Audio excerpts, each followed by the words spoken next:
Hello, everyone. I'm sorry about those technical difficulties. Not quite sure what it was, but I hit a button and it seemed to start working. So I still see that we have people joining us. Let's just give it another minute or two, and then we're going to go ahead and get started. There's a lot of information to cover tonight. So I ask that you put any questions you have into the chat box, and we will try to hit them at the end of the evening. Again, I apologize. I welcome you here and hope to see more join us. I hope people didn't give up. But I will, in fact, I just sent all of you an email telling you that this is being recorded.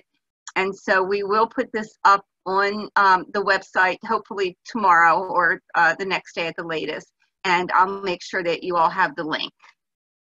So again, let's just give people a few more minutes to get in, and then we're going to go ahead and get started.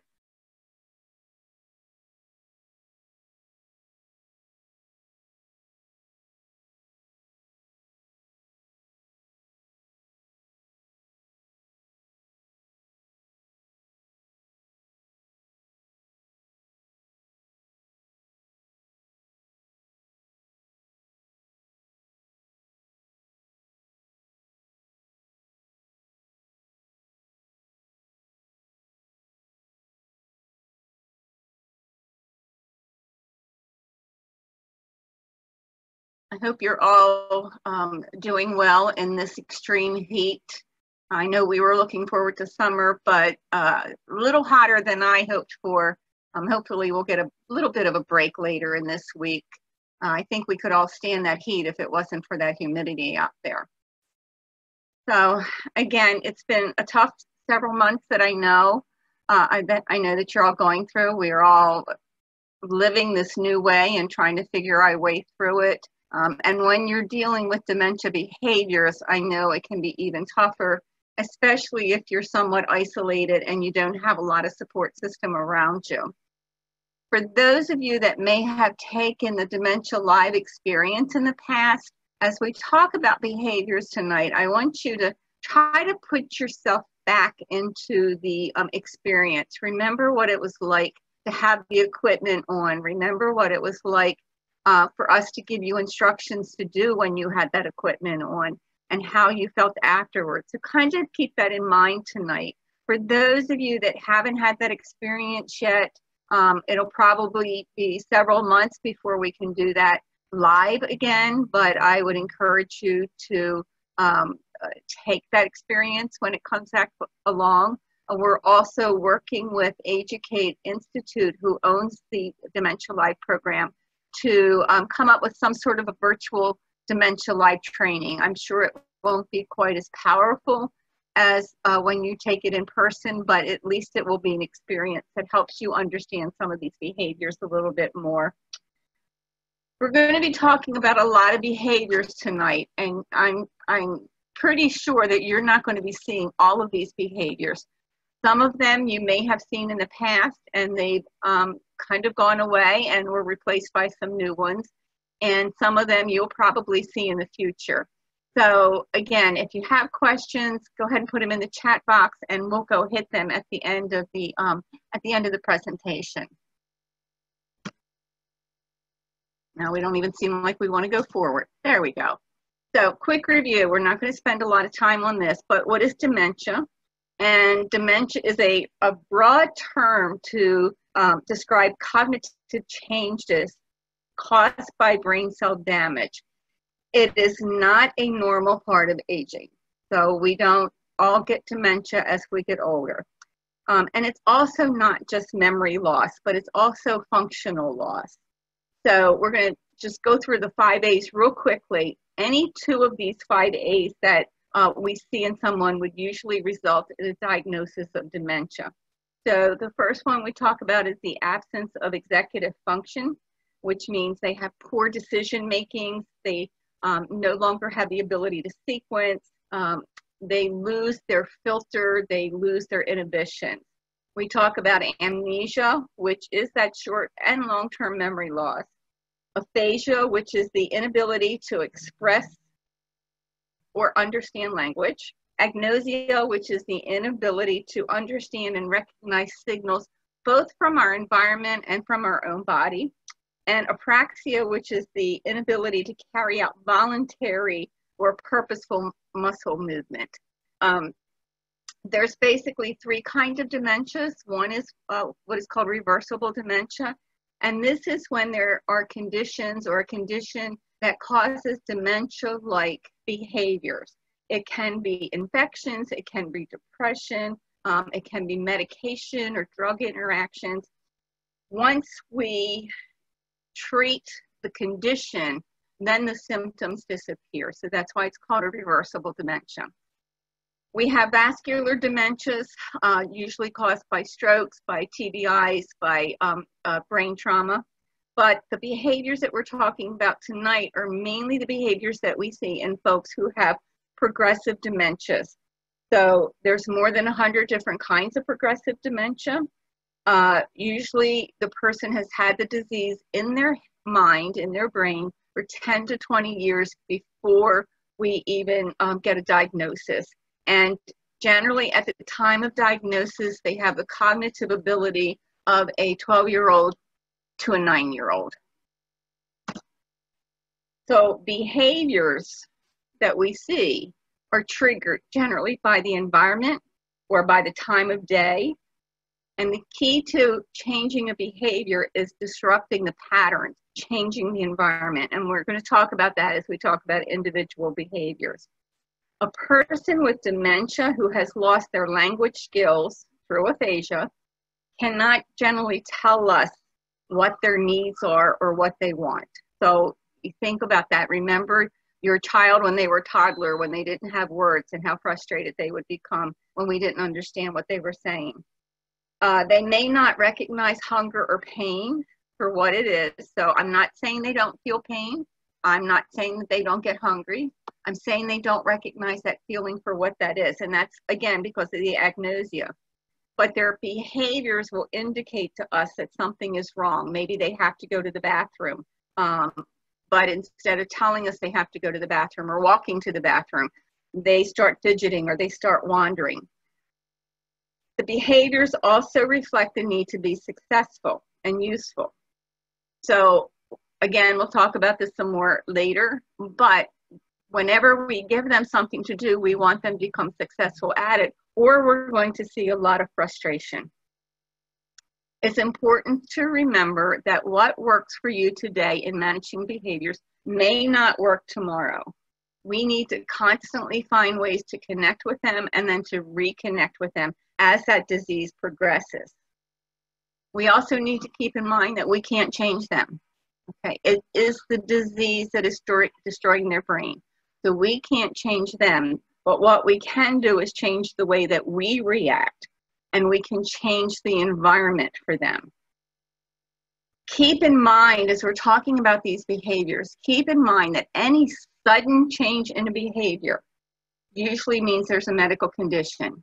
So someone who has a progressive dementia, this can be a rather long journey, from a matter of a couple years to a matter of 10, 15, or sometimes even longer.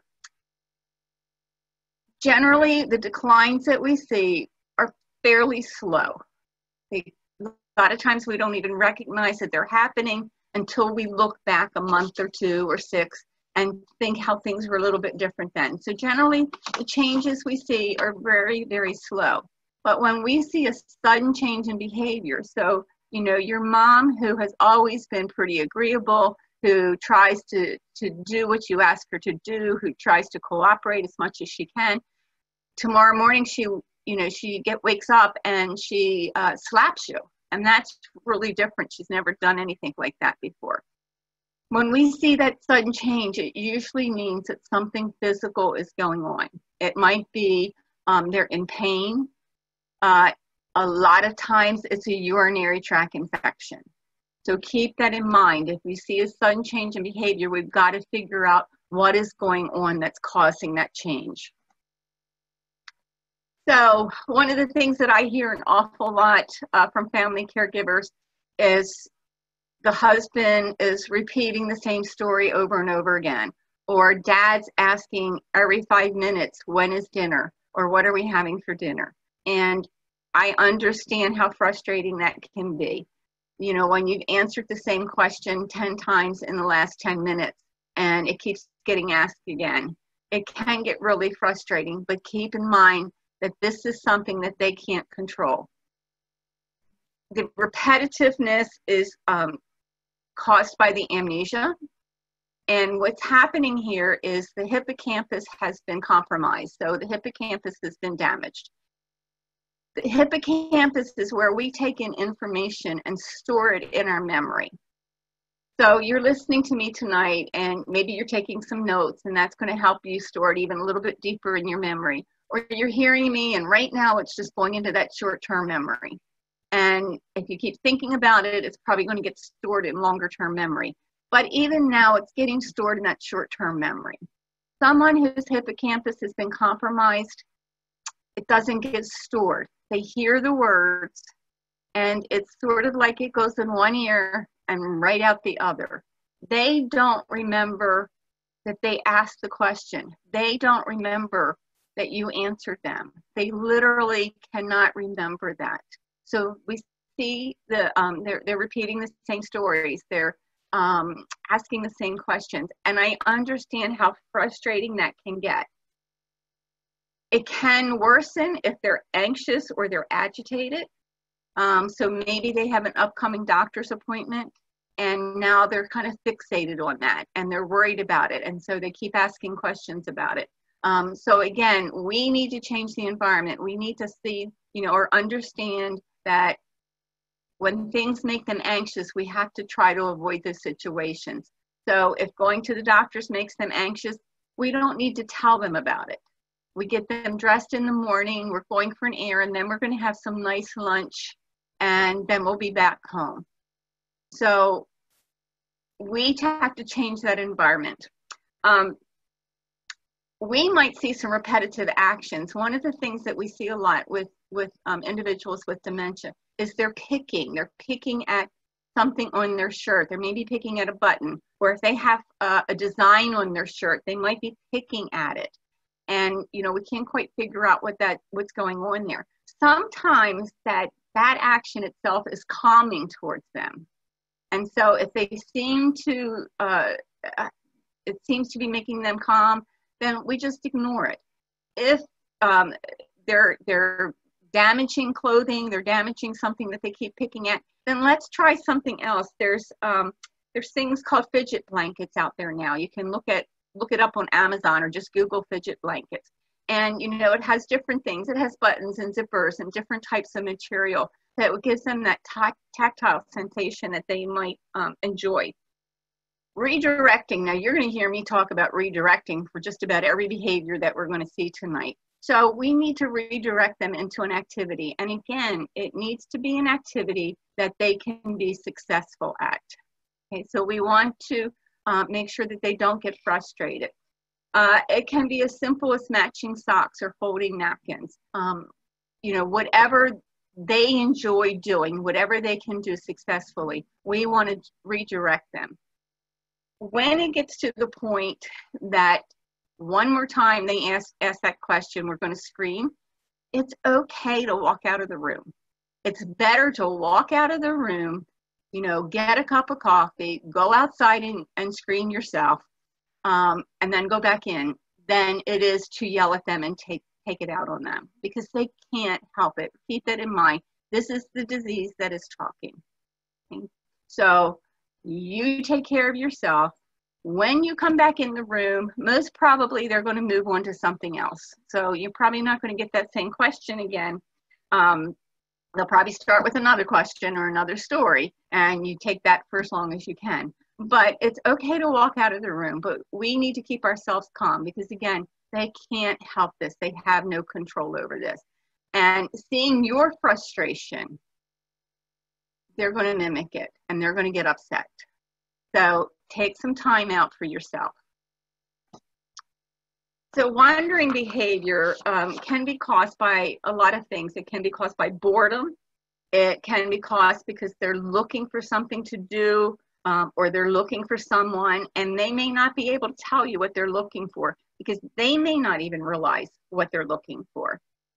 They may be hungry or thirsty, and again, they don't have the words to tell you what's going on. They may be looking for some place, so a lot of times they might be looking for the bathroom.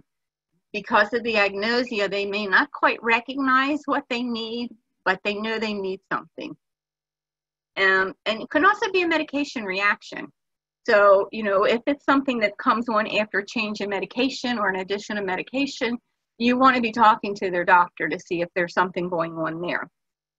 If they're just walking around the house or they're just pacing in a room, don't worry about it. If they're not causing danger to themselves or to others, don't worry about it. Try distracting them, try to redirect them. But if they're just walking, that's okay. And for some of them, it's good. It's exercise. They're getting some, you know, they're getting some movement, which is good for them. Check if they're hungry or they're thirsty. You know, offer them a drink, offer them some finger foods. Take them to the bathroom. A lot of times just leading them to the bathroom cues them. When they see the bathroom, they know what they have to do a lot of times. It's that cueing. Make sure if they're wanderers, one of the things that happens a lot with the folks who are wanderers, we can't get them to sit down long enough to eat a meal. And so we want to make sure that they stay hydrated and that we keep their nutrition levels up. So, you know, every couple of circles around the house, we're going to give them just a small drink of water or a drink of juice or something like that. Now, I'm saying small because what happens a lot, we know as adults and as we get older that we need to stay hydrated. Now, a lot of us walk around, I don't know if you can see my cup that sits on my desk all the time. Doesn't show up too well, but it's rather big. And you know, I keep it filled with ice water all day long to drink. Someone who has a dementia and someone who's a lot older, sometimes those large cups can be overwhelming. And so they're not going to drink out of it. So I always suggest when someone has a dementia, we have little juice cups or the little Dixie bathroom cups or little Dixie kitchen cups. And, you know, every couple of laps around the house, you just give them a drink. And I'm going to tell you, take a drink when they take a drink because you need to stay hydrated. And by watching you drink, you're also cueing them into what they need to do. The same thing with the foods because we can't always get the wanderers to sit down to eat. Pass out finger foods. We're going to be talking about some finger foods when we get to the meals and the behaviors surrounding meals. But, you know, we'll have some finger foods and just pass them something to nibble on as they're walking around the house.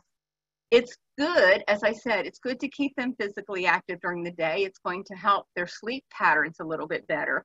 But sometimes with the wanderers, they get overtired. There's too much walking.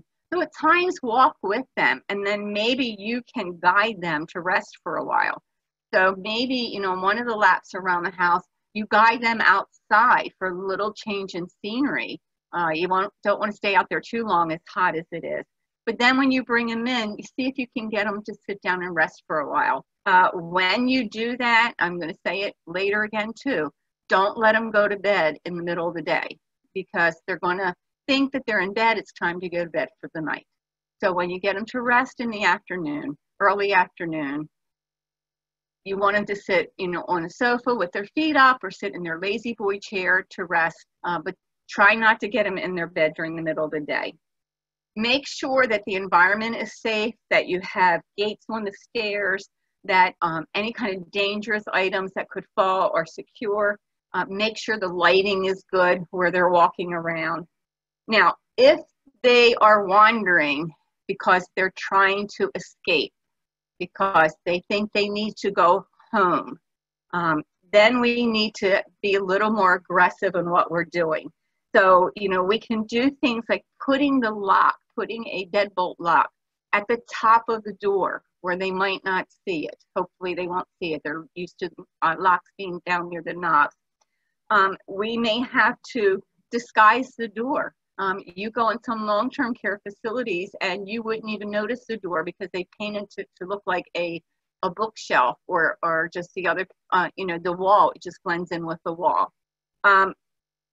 Try putting a black doormat right in front of the door, because that black doormat to them looks like a big hole and they don't want to fall in it.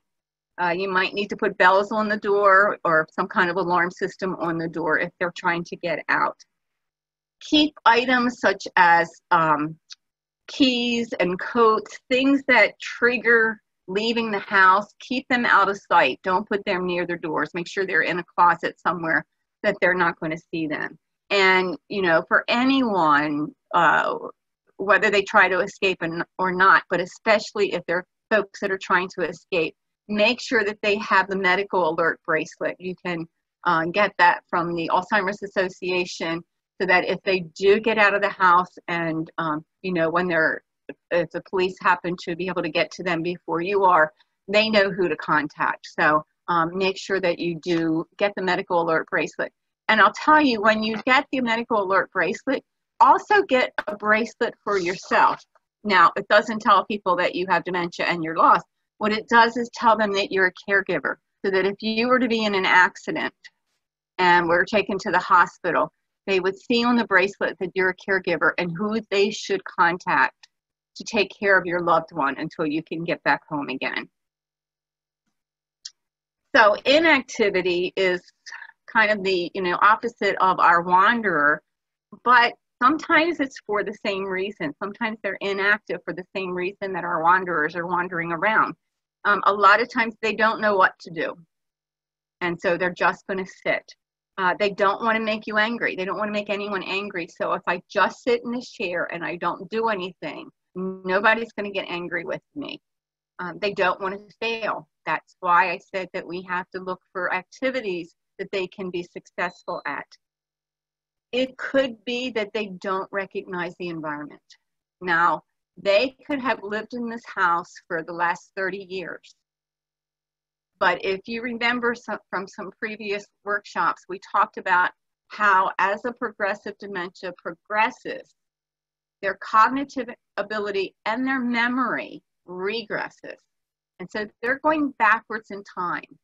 So even though it's 2020 right now, they may be living in a world where it's 1980. And in 1980, maybe they didn't live in the same house, even though they've lived there since 1990. They don't recognize the environment. Every day they wake up and it's someplace new. They don't know where they are. So we may have that inactivity because they're afraid. They're fearful. It's scary to not know where you are at any time. They might also have a fear of falling. That fear kind of stays with us. It doesn't go away because of the dementia. So there could be that fear of falling. So what do we want to do? Okay, we want to get them involved. We want to get them involved in some household chores or some activities that they like to do. Think back to before they were diagnosed with dementia. What did they like to do? What were their hobbies? What things did they enjoy? And let them do those things. They may not be able to do them at the same level, but if we can give them something to do that brings back that memory, then we're making them successful. And we're going to decrease the agitation in them and have them more willing to do some activities with us. Look in the kitchen, you know, especially if it's your mom or your spouse and she always liked to cook. You know, what can she still do? With supervision, of course, but let her do as much as she can. Take a walk, okay? The walking is going to be good for you as well as good for them. We need to keep them moving. Put music on and dance. Music is one of the best tools that is out there, and you know, we'll talk about it some more towards the end, but you can use music as a recreational activity. You can use music as an exercise. You can use music as a reminiscing activity. So put that music on and dance. Even if all they can do is stand up and sway with you, that's fine. It's getting them up and it's getting some movement. And reminisce. There's a lot of reminiscing activities that you can do. You can, of course, always bring out the photo albums. And you'll find that pictures from many, many years ago, especially if you're the adult child, you can learn a lot about your family history, because they're going to remember those people that are in the photograph that nobody wrote their name on it. So when they tell you who they are, write their name on it so that you'll remember, and then your kids will know who those folks are. So, you know, photograph albums are always a great tool. But also look around the house at some special objects that you may have bought during your marriage, that may have been a gift to your mom or dad, and talk about those objects and see, you know, what they can bring up in their memory. So some of you may have had the experience of you can't even get to the bathroom for, you know, 2 minutes without somebody standing outside the door looking for you. So this is what we call shadowing. And generally shadowing is caused by anxiety and uncertainty of what they're supposed to do and where they are. So for you as a caregiver, you can start feeling a little bit claustrophobic and anxious yourself when somebody's on top of you all the time. It's important to understand why they're behaving this way. So, you know, if this is a relatively new behavior or if it's a different behavior, again, let's check in to see what's going on. Are they in pain? Did something happen? Did something change in the environment that frightened them? And so try to figure out why they're behaving this way. Try to, again, engage them, distract them and engage them in some kind of meaningful activity. It can be folding the towels for you or matching the socks for you. And I'm going to tell you now, if you're type A personality and the towels have to be folded a certain way, or you become anxious, then you have to give it up. So let them fold the towels whatever way they do it. Thank them for folding the towels. And then if you need to fold them yourself later after they're out of sight, then go ahead and do it. But let's let them be successful and participate in helping us. Again, we can use music to calm them down. So, you know, finding the music that they like, not particularly the music that we like all the time, but the music that they like and the music that brings back memories, good memories for them. You know, certainly we put that on. Sometimes I'm going to tell you, you sit with them and enjoy the music, but if shadowing is the issue, then see if you can't get your break while they're sitting down enjoying some of their music. Make sure that you take time to do what you need to do. So, you know, set this timer to make sure you take a shower, you know. So, you know, if you're going to say in 45 minutes, if I don't have a shower in 45 minutes, I'm going to, you know, pull my hair out. Then set the timer and make sure you take that shower. If you need to bring someone in to help, ask a neighbor or a friend. And I know times are a little tough right now with the social distancing.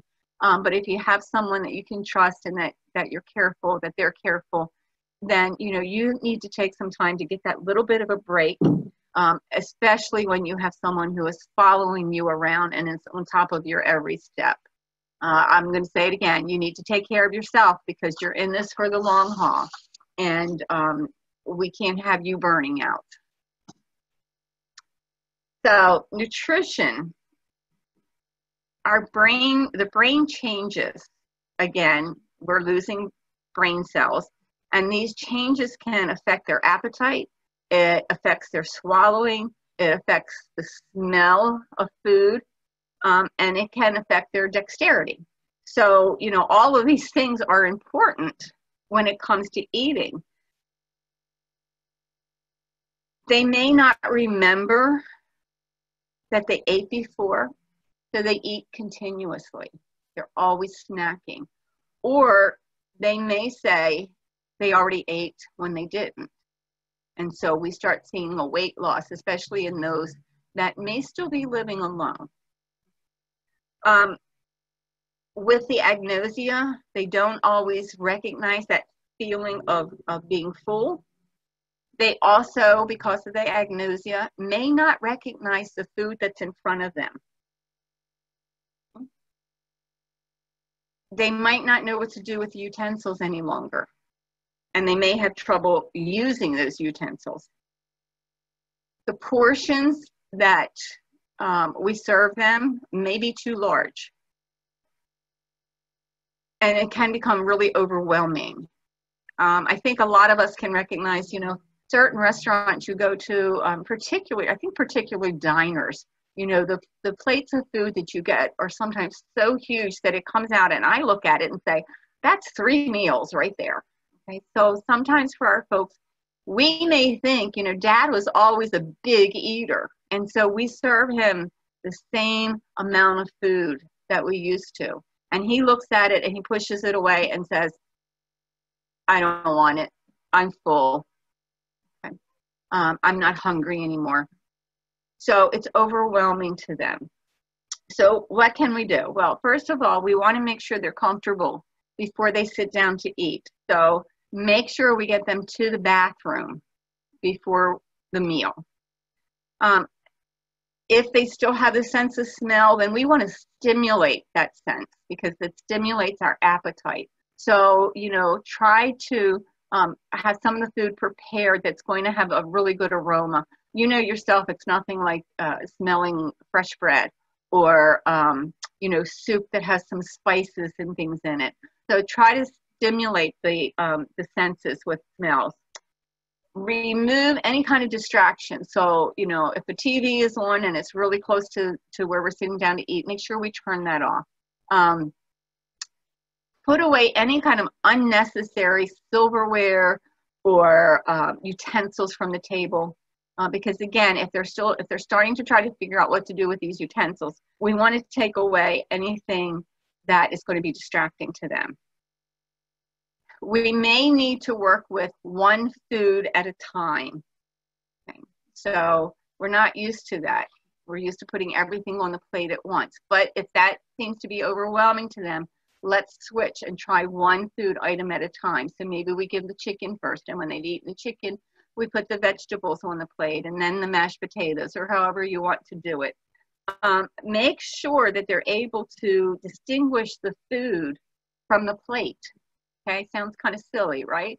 But if you have plain white plates and you have chicken and mashed potatoes and cauliflower, it might be difficult for them to see. So we need to have some kind of contrast. We need to have a contrast with the food that's on the plate. We need to have a contrast with the plate if it's sitting on a tablecloth or if it's sitting on a placemat. We want to have a contrast between those two things. We also need to be careful of the pattern. So if we have dishes that have lots of little flowers on them or some kind of, very colorful patterns, they might be really pretty, but they might be distracting to them, and it might make it very hard for them to see their foods.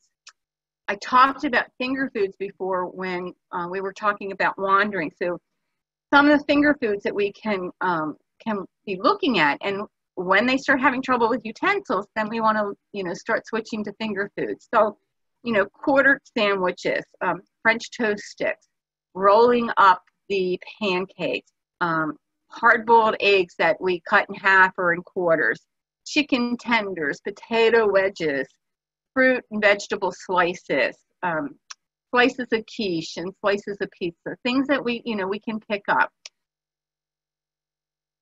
Again, don't overwhelm them on their plate. So it's better to put, 2 chicken nuggets and 2 French fries on their plate.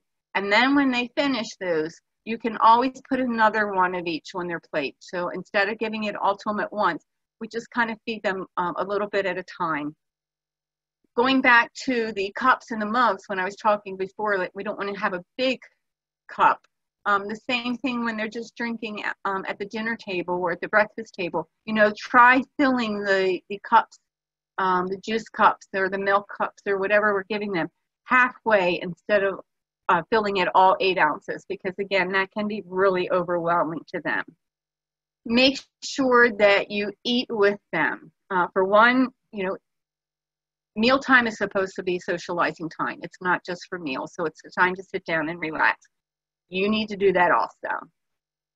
It also cues them, because if they forget what they're supposed to be doing, which can happen because of the amnesia and because they've lost their ability to sequence, then they're going to mimic you. So if you're eating, they're going to eat. When you're sitting there with them, you can encourage them to have just another bite. Have a taste of these potatoes. They're delicious. But it's important for you to be sitting with them. If they're having trouble with utensils, if they're just starting to have trouble using the utensils, you can try what we call the hand under hand to get them started. So you put the spoon in their hand and you gently put your hand under theirs and just guide the spoon to their mouth. A lot of times, once you've done that once or twice, they remember what to do. But again, eventually they may forget how to use the utensils at all.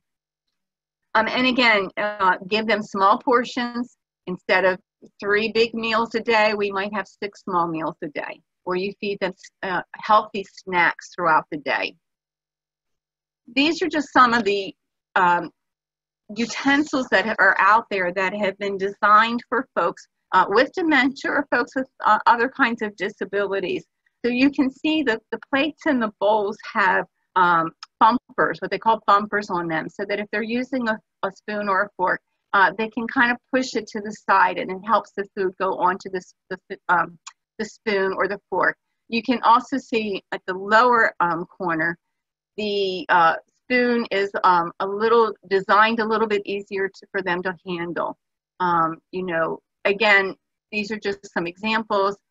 Some folks, it's easier to have the divided plate to keep things separate. You can find these items on, you know, just again, Google or look on Amazon. You also see the contrast on the plate. So the blue plates on the white table, the red plates on the white table. And it's easier to see the contrast on the food on them also. Just one thing that I read as I was working on this presentation that I didn't know before, but red is supposed to increase appetite. So if you're having some trouble with that, you might want to give it a try. Just, you know, buy 1 red plate or 1 red bowl and see if that actually does help. So bathing is another one of the big issues. One of the frequent calls that we get with our respite care referral program is someone needing help with getting a spouse or a parent to bathe. And, you know, these are the things that we usually hear, that they just refuse or they become agitated. Bathing, amazingly, is really a huge issue, and it's a very frightening issue for someone with dementia, and we just don't really understand that. Bathing in itself could be a whole workshop on different things that we can do. You know, we'll often hear them say that, you know, we already did, we don't need to, we'll do it tomorrow. Or, you know, especially if you're an adult child, who are you to tell me what I need to do? A couple of the things that happen with bathing is, again, it's a matter of fear. It's a fear of falling. It's a fear of being hurt. If there is a tub, if it's not a walk-in shower, if it's a tub, it can look like a big hole because their vision is affected. Now, again, for those of you that did the Dementia Live training, and if you remember the glasses that you wore, one of the things that happens that dementia causes, it causes us to lose our peripheral vision. So if we've lost a peripheral vision, and if they have other kind of vision issues going on, not caused by the dementia, but if they have macular degeneration or cataracts, so it's causing a cloudiness, or you know, they're losing part of their vision, you know, that bathtub can look like it's just a big hole. And so it's very, very frightening for them. Bathing itself has a lot of steps, and we can't really expect them to do it themselves when they've lost that ability to sequence, because there's just too many steps involved to it. For many of our older folks, it's an issue of modesty. For many of them, they're of the generation that they did not undress in front of anybody. And, you know, even with their spouses, sometimes it was only in the dark. And so it's really a question of modesty. So we have to take that into account when we're trying to help them bathe. It can be overstimulating to them. You think about when you go in to take a shower or take a bath, the sound of the water, the lights that are on. If you have a bathroom exhaust fan, the sound that makes. You know, one of the other things that's happening to their body as they age with dementia is they lose that kind of temperature control. So, you know, they're either going to tell you the water's too hot or it's too cold, and you think it's just right. So they're not, not going to be cooperating with you because it just doesn't feel right. Again, remember how they're going back in time. They may not have grown up with showers. A lot of our older folks grew up with tub baths. They didn't take showers until they were, they were older, when they were adults maybe. And so if they have regressed far enough back, they don't know what the shower is. And it can feel like an assault if the shower water is coming from the top, if it's coming down on their head. They don't recognize themselves in the mirror. Okay? And just about every bathroom that I know of has a mirror in it. If they have regressed back in time, and maybe right now they're 85 years old, but in their memory, they've gone back where they are right now, they're only 40. They don't know who this person is that they see in the mirror. They think there's somebody else in the bathroom with them, and they want that person out. They have sensory processing disorders, so their temperature is difficult to control, the environmental sounds that we talked about, the mirrors, all of that, again, is overstimulating, and it's frightening to them. So what do we do about that? Okay, first of all, we have to realize they don't need a shower every day. Maybe when they were younger and they worked, they showered every day. But now they're not generally, working up a sweat. Their skin has probably started to break down. Okay, so we have to be careful of the rubbing of the skin because we can easily bruise them. We can find alternative methods. So there's things that we, that we did years ago, they may have done years ago, such as sink baths. So we can sit them on the toilet next to the sink and just use warm water, warm soapy water. There's also these wonderful microwavable cloths. They're kind of like the baby wipes, except they're bigger. And you put them in the microwave, warm it up, and it washes them, it rinses the skin, it conditions the skin. There's something that I heard a nurse talk about many years ago called a 7-day bath. And every day of the week, we wash a different part of the body. Now, I understand if there's incontinence involved, we really have to make sure that we keep the private areas clean. Okay, but for the most part, they're not working up a sweat, so we don't need to do that. If they are modest, if they are resisting that, you're the adult child and you don't need to see dad undressed or, mom undressed even, then, let's give them that modesty and buy terry cloth robe. And when we get them in the shower, on the shower seat, we open one part of the robe at a time and wash that part and then rinse it and cover it back up again. So we try to give them as much modesty, as much as we can. Also, we let them do what they can. So, we can hand them the soaked up washcloth and, can they wash their face? Can they wash their private area while you do their back? Those kind of things. So, when you're done with the shower, you just hang up the robe and you let it dry until the next time you use it. If you don't have a robe, use a beach towel. Let them wrap up in a beach towel. Always use the shower wand. Okay. It's again better than starting with the water coming down from the top and hitting them in the head. When you use the wand, we're also going to always start at the feet and work our way up because it prepares them a little bit more. Okay. If you start right at the head, you're going to startle them and they're probably going to lash out at you. And then both of you might wind up on the floor. So start at the feet and work your way up. Again, letting them do as much as possible.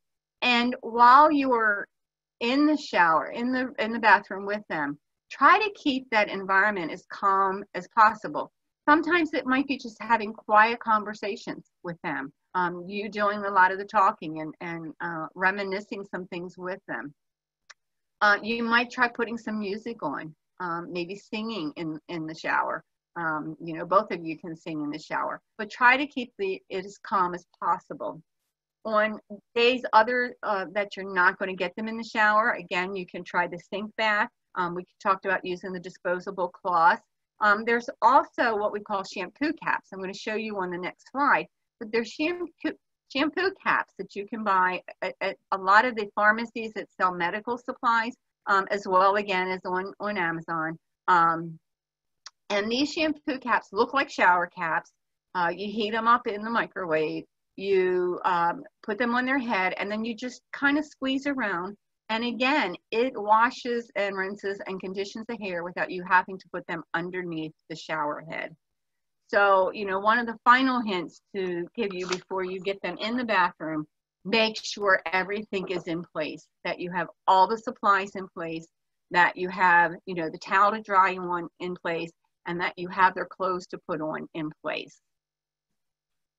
So these are just some of the tools we were talking about. So, you know, the upper left corner there is the shower wand. If you don't already have one, they're very inexpensive. They just hook to your shower head. So you want that. The no rinse shampoo caps, the bathing wipes, and you know, you want to have a chair for the tub or the shower.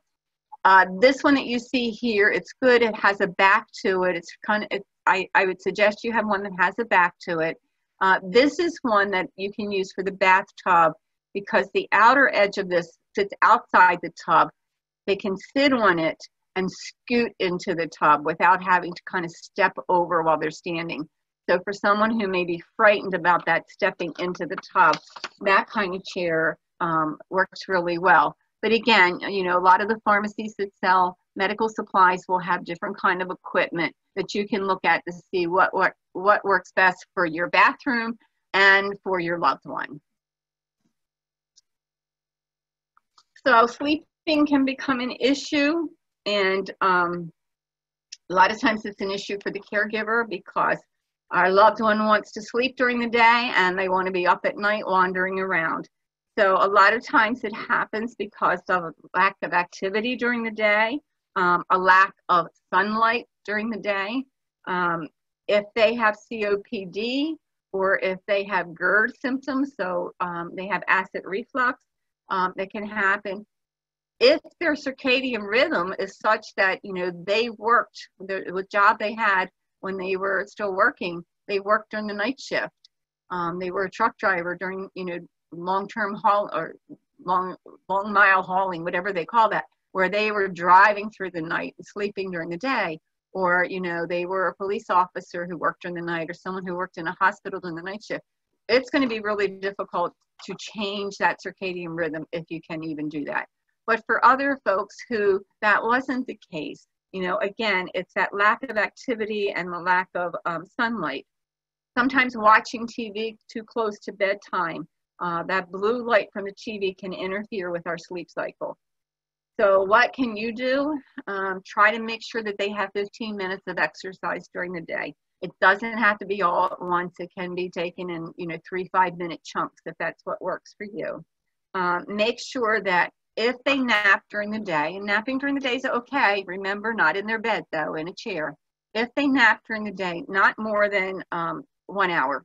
So anything over that, you're going to really mess up the sleep cycle. Make sure that they're exposed to some natural light, some natural sunlight during the day, preferably in the morning. So getting some of that morning sunshine is going to work best. Have a relaxing routine at bedtime. So try warm milk, try music instead of TV. So again, you want to make sure it's kind of calming music.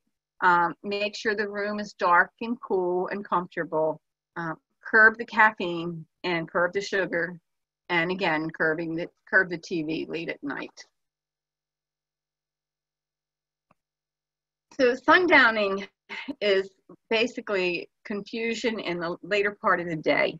And we see this a lot in folks who become very agitated, generally between the 4 p.m. and the 6 p.m. Time frame. They're tired. They've taken in a lot of sensory information during the day and may have found the day totally overwhelming. It's also caused by that circadian rhythm again. You know, all of our life between that 4 p.m. and 6 p.m. time frame, we generally had some kind of change. So You know, when we were kids, we were coming home from school, we were playing, you know, maybe going out to play with our friends, then going home and having dinner. When we were adults, we may have been working, and during that time frame going home, making that switch. For those moms who stayed at home and took care of the family, didn't work outside the home. Again, at that time of day, the kids were coming home, the husband's coming home from work, we're getting dinner ready. So we still have that circadian rhythm during that time period that tells us something is supposed to be happening. We don't know what it is, but something's supposed to be happening. And so this is a lot of times that we're going to hear them say, I need to go home, I want to go home. And, you know, again, they may have lived in this house for 30 years or more, but they know something is supposed to be happening now. Again, if they have regressed, they're going back to when they were younger. They have this, again, that anxiety because this environment is not familiar to them. And so they want to go someplace where it's safe. So sometimes we'll hear them talk about, you know, my mom's waiting for me. I need to go home to my mom. They're going to be looking for me. Or just the fact that I want to go home. And it doesn't do any good to say you are home because, you know, they're going to argue with you. Again, if you look back to when we were children ourselves, when we were very young, and when we were frightened by something, you know, who did we usually search out? Usually mom or dad. And so they're looking for that feeling of safety. Again, they're very anxious at this time of day, and they're looking for something that, or someplace or someone that's going to make them feel safe. We also have to remember, according to the season that we're in, that shadows become more prominent during this time of day in certain seasons, and then can also become more frightening. So a lot of times as they're walking past a window, they might see their own reflection, and just like a mirror, they don't recognize who that person is. So they feel like someone is looking in the window or someone's trying to get into the house, which is even more frightening to them.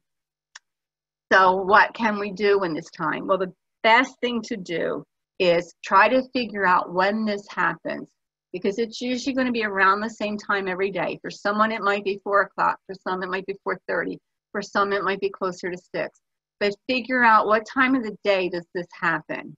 And then what you want to do is 15 minutes or so before that time, you want to get them involved in an activity. Okay? So try that. Try to get them involved in activity. Once it started happening, it's a little bit harder to redirect, but you can. You can redirect them by, asking them to help you in the kitchen, taking a walk with them. If they're insisting on going home, we can do what we call little fiblet. We can call, pick up the phone and look like we're calling the cab company or whoever, and let them know somebody's on their way. But while we're waiting, let's go have a cup of coffee or let's go have a cup of tea.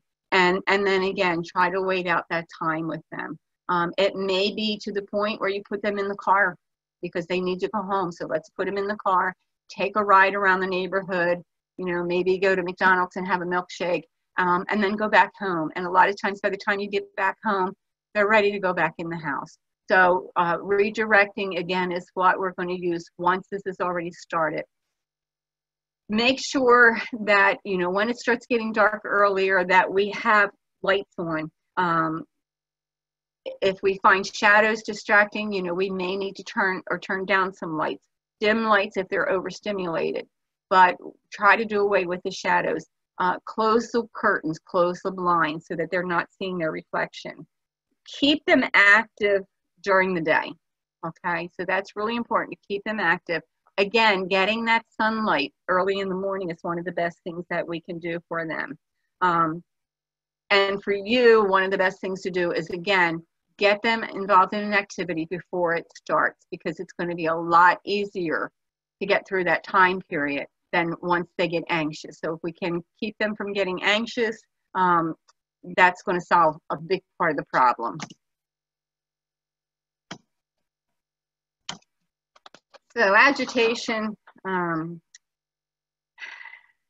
be caused by physical factors. So they're hungry, they're thirsty, they're too hot, they're too cold, they need the toilet, they're in pain, or it might be environmental factors. So it's too noisy, it's too crowded. They're in a place where, you know, they don't recognize, or they're just plain tired. It can be caused by fear.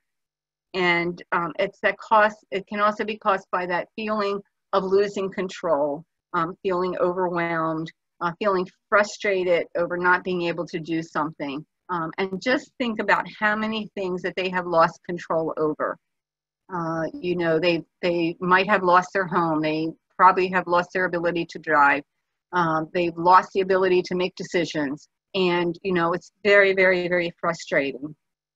Our response is going to be first looking for the physical causes. So are they hungry? Are they thirsty? Do they need to go to the bathroom? Is it too hot or too cold? We also want to reduce the amount of caffeine, sugar, and junk foods, which is tough because, you know, one of the things that they're going to keep for a long time is that sugar, need for sugar. They're going to always want sugar. You know, establish some kind of routine so that they know what to expect. Make sure that we reduce the clutter in the environment so that they're not overstimulated by what's around them. You need to remain in control, keeping your voice calm, keeping your voice soothing, speak in a quiet voice. Don't let your own voice rise as their agitation rises. It's important to empathize with them, as simple as saying, you know, I'm sorry, I know this is hard, because it is hard. It's hard for you, but it's also hard for them. And saying, I'm sorry, I know this is hard, lets them know that you understand. And it can take some of the kind of the steam out of the fight for them. Again, distract, offer a snack, offer something to do, offer something to play with, take a walk, reassure them, using quiet music and using touch. You want to reassure them. And then we want to go in a little bit. Agitation can lead to anger. And, you know, again, it is a symptom. Keep in mind, again, that sudden changes, if somebody usually is an angry sort of person and suddenly they become angry, there's probably a physical cause to it. Keep it, or don't let it become personal for you. Again, always remember, this is the disease that is talking, and all these behaviors, it's the disease that is talking, so don't take them personally. Again, anger is often a result of their feeling of that loss of control. So watch for those early signs of frustration and agitation that we were just talking about, such as fidgeting. Respond in a calm voice to reassure them. Allow plenty of time for activities, whether it's getting dressed or eating a meal. Give them plenty of time. And again, look for those physical causes. Try to understand why they're behaving this way. Plan for quiet times. Again, try to get them, you know, plan for some music and you know, see if we can't get them to sit down and calm down. But we also have to make sure that everyone stays safe. So if their anger gets out of control, we want to make sure that they can't hurt themselves or someone else. You may need to take, you know, 5 or 6 steps back to diffuse the situation. You may need to walk out of the room to diffuse the situation or to keep yourself safe. You can try saying, I'm sorry. Again, I'm sorry, I know this is hard. You're not apologizing because you did something wrong that made them angry, unless you did. But generally, it's the situation is hard, and I'm sorry. Try using distraction, but if you need to, call 911. And when you call 911, you let the operator know that the person that you're calling about has dementia. Anne Arundel County police officers have been trained by the Department of Aging and Disabilities with Dementia Live, and they've had dementia education. And so they're really, really good when they respond to a house call with someone who has dementia. Sometimes that's all they need to do is come in, because sometimes the person sees that authority figure and will calm down or sees the authority figure and knows that he or she is okay now, nothing's going to happen to them, and so they're going to calm down. So don't hesitate to call 911. It doesn't mean that they're going to take your loved one away from you, okay? But we need to keep you safe, and we need to keep your loved one safe. So pain behaviors, I know we're getting close to the end here. Pain behaviors, you may see from their facial expression. So they have a frown or a sad face or a frightened face, or they grimace when you touch them, or, you know, their forehead is wrinkled because their head hurts, or they're squinting their eyes, or you know, rapid blinking. They may be sighing or moaning or grunting or calling out. You know, a lot of times they're just yelling help, and you're not quite sure what they're yelling about. Their body movement, or their body may be rigid or tense. They may be fidgeting or pacing or rocking. You might see changes in their gait or their mobility. They may also become angry or combative or resistant to care. And again, it's because they're in pain. And we all know what we feel like when we're in pain. We don't always want somebody around us or talking to us, but they just can't tell us that. We might see changes in their routines. So they may refuse to eat. We might see a change in behavior.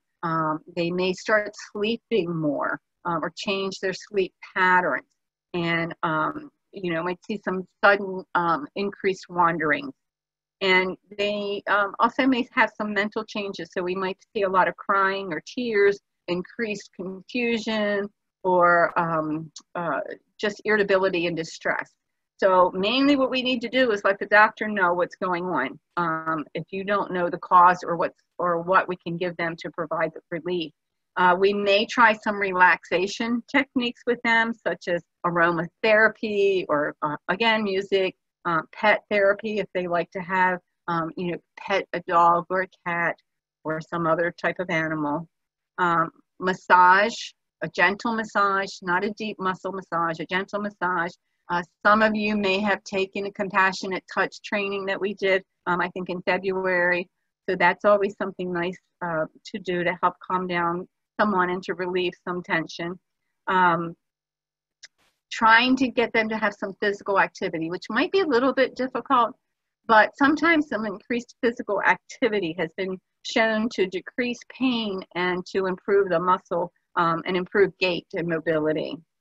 Ensure that they're in a comfortable position, whether they're in their bed or in a chair. We can use cool therapy for muscle spasms, but heat therapy for musculoskeletal pain. So again, we want to be talking to the doctor, so we're make sure we're doing things right. You know, the doctor might have us trying some topical preparations, such as creams or ointments or patches, and using Tylenol and muscle relaxers. But, you know, unless, you know, this is a common problem that has been going on for a while, and you know that it's due to arthritis or to some other condition, and you know what the treatment is, you do want to make sure that you talk with the doctor.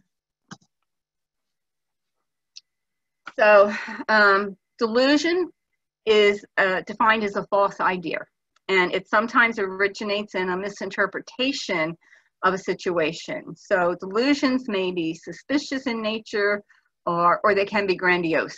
And you know, maybe they're telling you that a famous person is in love with them.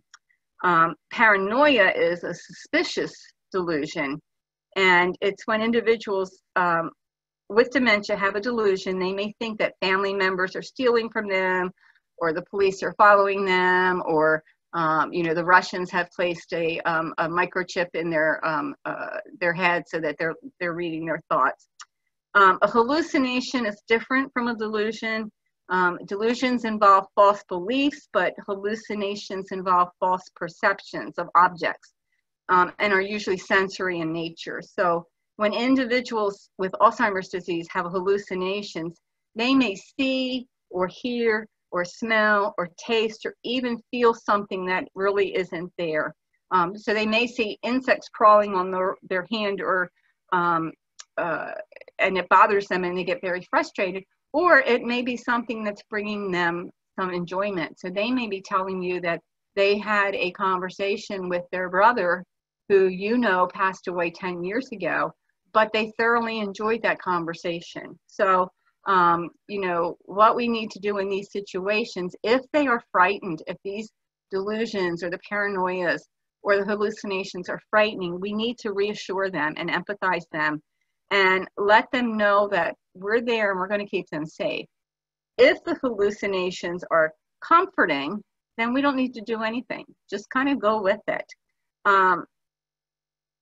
We might need to modify the environment, so turning on lights, removing mirrors or covering mirrors.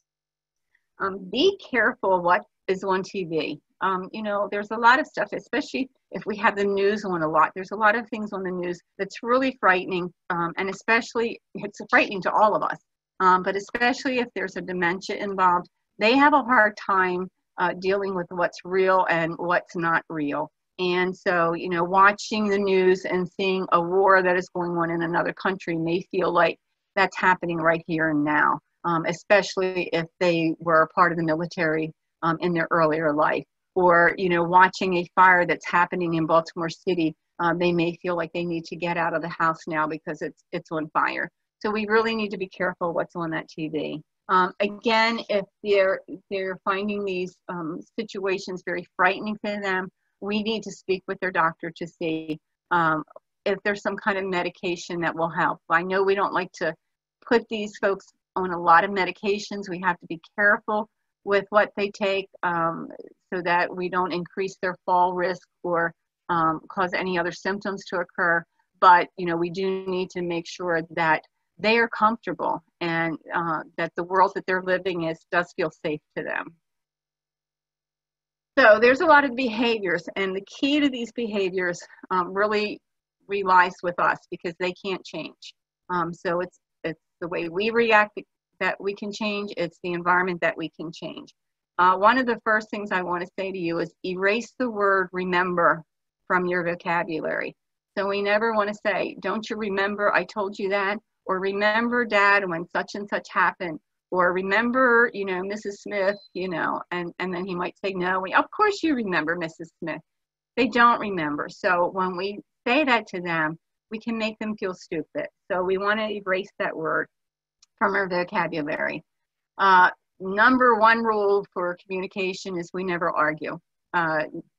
You won't win. You will feel bad probably after the event is over. They will forget the argument, but they will remember how you made them feel. So for quite a while after the argument, they're going to be very wary of you and be very frustrated and maybe very angry with you, even though they don't remember the why of it. We don't need to ground them in reality. Okay? We need to go where they are. They can't come where we are. There's going to be some days that are good and they're with us, and there's going to be other days that, again, they're back in 1975 or 1980, and we need to go there with them because they can't come here with us. We need to give them time to process what we say to them. For most of us, unfortunately, all of us as we age, it takes us longer to process communication and language. For someone with dementia, it takes even longer. So when we ask a question or when we're waiting for any kind of response from them, we need to give them 60 to 90 seconds to respond, to take in the information that we said, to come up with the answer, and to give that answer back to us. If they haven't responded in 60 or 90 seconds, we have to ask that question or make the statement that we made in the exact same words and the exact same tone that we did the first time. Because if we change it, we've just given them a lot more new words to process. At the end of that 60 or 90 seconds, if they still haven't responded, we need to find out a new way of communicating with them. So it may be through gestures, it may be through showing them, you know, we show them the tuna sandwich and the chicken salad sandwich and see which one they want. When we're back to the choices, so when we're giving them a choice, no more than 2 choices. Do you want to wear the red shirt or the blue shirt? Do you want chicken salad or tuna salad? So we want to keep it simple and give them no more than 2 choices. Make sure that you remember that they can't sequence anymore, and most of the tasks that we ask them to do have multiple steps. And so we need to break down the steps. So, you know, telling someone to go brush their teeth, if you think about it, brushing your teeth has a lot of steps involved in it. So we need to break that down. We need to go in the bathroom with them and help them do that. It may be just following our example. In the beginning, we just cue them, we start, they start. Later on, we may have to do a little more helping until finally we may have to do it totally. The other thing that we want to make sure that we always remember is that we always praise them for what they've accomplished, and we always thank them for what they've done to help us. So be aware of your body language as well as their body language, because again, once they've lost their ability to understand your words, they're going to respond to your body language. So if your arms are crossed and you're tapping your feet because you're in a hurry and you need to get this done so you can get on to the next thing, they're going to respond to that, and they're going to become anxious, and they're going to become agitated, and they may become angry with you. Again, they may not remember who you are. As this disease goes on, they don't recognize you. They don't forget their loved ones. They know there's love there. But what they forget are names, what they forget are relationships, because again, they're going back in time. And so they don't recognize you as the adult daughter, because they remember their daughter for being a little girl and she's only 8 or 9 years old. Okay. But what they're going to remember is how you make them feel. So if you make them feel good, you're always going to be welcome into their little world. Communicate using more than words. Use smile, use touch. Make sure you always have eye contact before you start speaking with them. You know, use music. I keep bringing up that music. Use music, use scent. So we communicate with so many tools. Listen with your ears, listen with your eyes, listen with your heart, and be in their moment, okay? Again, they don't need to be grounded in reality. Maintain your sense of humor. It's the only thing that's going to get you through some days. It's okay to laugh with them, not at them, but laugh with them and laugh at the situation. Some of the magic words that we like to give, or magic phrases that I like to share with caregivers, and some of it we've said before. I'm sorry, I know this is hard. I'm sorry, I was trying to help. I'm sorry I made you angry. I'm sorry I had no right to treat you like a child. I'm sorry this has happened. Let me see what I can do. So, I'm sorry, sometimes people choke over those words, but they're going to have a pretty powerful response from the person that you're caring for. So I've talked about music all through this. Music and memories have a strong link. So music activates a very large part of the brain. And actually what they have found out that music is held in more than one part of our brain. I think the last report that I read on it was at least 3 areas of our brain hold music. So songs from our past evoke vivid memories and can stir really emotional responses and memories for folks. Songs from when we were 18 to 25 have the strongest response. So when you're looking for music to play for your loved one, kind of go back to that period of their life. If you're lucky, you know particular songs and particular artists that they liked. If not, you have to do a little bit more research into that. And you're going to be able to tell by looking at their response, watching their reaction, whether this is something they like or don't like. Sometimes it's spiritual music, you know, sometimes it's, you know, jazz. I mean, it's just going to depend on the person. We know that music can relieve stress, and it reduces anxiety, it reduces depression and agitation. And as I said earlier, we can use music for recreation, for socialization, and for reminiscing. Be careful when you're using certain music though. So if you're trying to get somebody up and moving in the morning, we want to use something that has quick tempos, you know, that kind of gets them going. If they tend to fall asleep, you know, at mealtime, let's put that kind of music on. But in the evening or when they're agitated or anxious, we want to put on some things like ballads and some lullabies, something that has more of a quiet tone to it. you know, studies have shown that music has increased cooperation and attention, and it reduces resistance to care. So again, if bathing is an issue, then you find the music that works and you may get more cooperation with that. It creates a calmer environment in the household, which then, you know, is better for you too. It comes around in full circle. So for you, I love this because this is kind of where my hair is right now after 6 months of, you know, not having been able to have it cut. We can't control the disease. Okay? We can recognize when our emotions are controlling us rather than us controlling our emotions. And we know that planning is important, but flexibility is key because we can be the best of planners, and we have to kind of roll with the punches. So you need to take care of your physical, mental, and spiritual health. You need to exercise, meditate, journal if that works for you. Make sure that you keep your medical appointments. You know, it's a little bit easier now, I think, because a lot of them a lot of the doctors are doing telehealth appointments, so you don't even have to get out of the house. Make sure you identify a support system, and don't neglect your social network. Don't lose your sense of self. Keep re-looking at the physical care that you are capable of providing, because what you're doing now, you may not be able to do next year. So you need to keep reevaluating that, and don't push the boundary because you're just going to wind up hurting yourself. If you're dealing with an aggressive person, make sure you get help. If you feel like you're losing control, make sure you get help.